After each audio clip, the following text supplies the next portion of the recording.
All right, so I'll start with, so I have, this is just, you know, a file just like anywhere else, and this is where I'm saving all my stuff, right? Mm-hmm.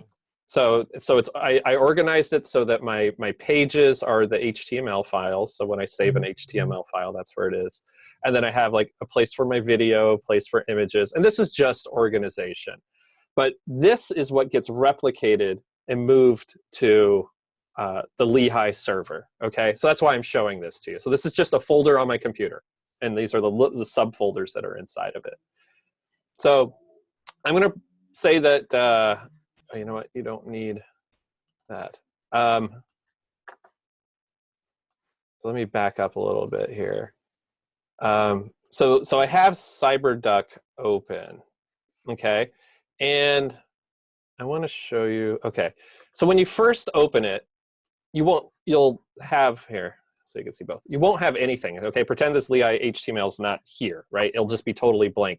So you'll open a connection that right there. The connect to server, and you'll get this little pop-up. Okay, you all see that? Okay, and on the pop-up you have all these different types of options. So this is where it gets kind of confusing. They have a step-by-step on the one of the library websites web pages, and that's how I was able to figure this all out. So SFTP, and I did screenshots of this stuff, but so you want it to be there. You can name it whatever you want, and this is the actual link. Okay, and again, I got this from the library site. And then your username and password is just like it is for everything else. Okay.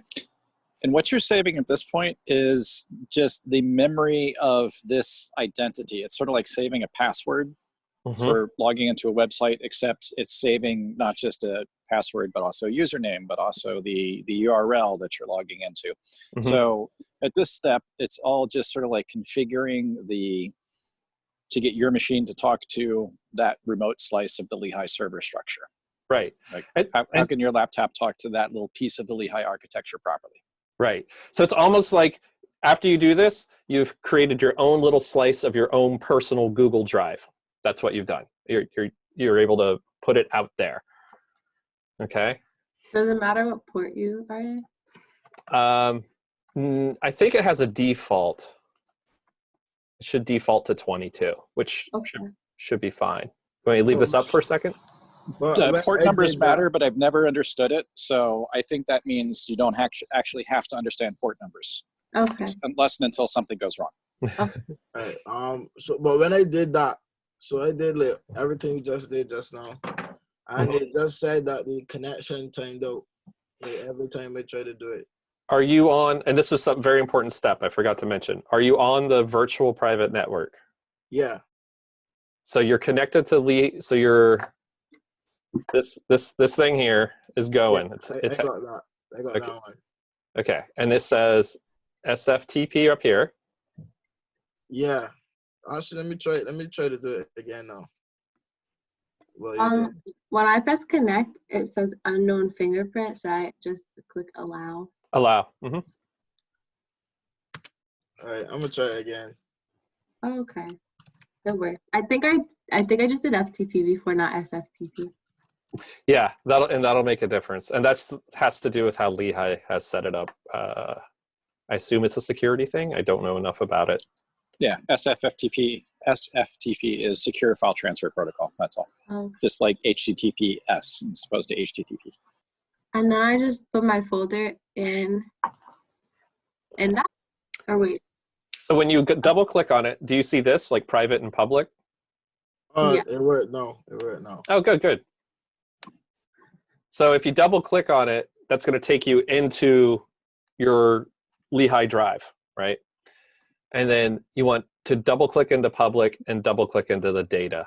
And, okay. And then that's where you're going to start. You're going to move all your stuff that the work you do on your computer, you're going to move it over there. Oh, okay, that makes sense. And also for right now, so on the laptop that I'm using right now is a Mac, and I can't get was it CMonkey? I can't get that code editor to work. So I'm gonna use I have a Dell that I can use. I'm Okay. gonna try to use that to see if I could Hmm. use a code editor from there because I already have one on that. So But and Hannah shared the link for brackets. You can use that. I downloaded that today. That was working. brackets, Mm-hmm. where, And where is that link? It's just brackets.io. Brackets.io. All right, let me check out that stuff. so that'll work as well. Okay, when I tried to transfer it, it said transfer incomplete, connection failed, stream closed. Well, that's not nice. I know. Hmm. Should I just try again? Wait, can I store all the HTML files on Bracket? Yeah, you could like save it locally, and like you could open like any file. It's basically just like a text editor. Oh, word. But can I do this in a regular text editor? I think should so, be able because to, right? are you talking about like do the A-frame stuff? Yeah. I think so, like as long as it supports HTML.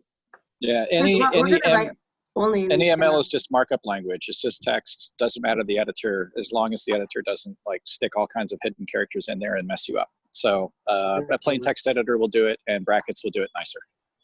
Oh, okay, all right. Because when I do assembly code, I use a text editor, like the Notepad, and it works fine.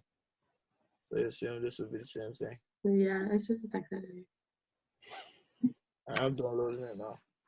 So Hannah, what did it say? Like when you moved a file to the Lehigh one, what did it say? Well, I just tried again and it worked. Okay. So now it says upload complete. I just basically had to allow everything again. Oh, okay. Okay. So now should I reload it or should I just go to the thing to the web page? Well, now you should. Yeah, now you could go to the web page. So, and that's because it's different.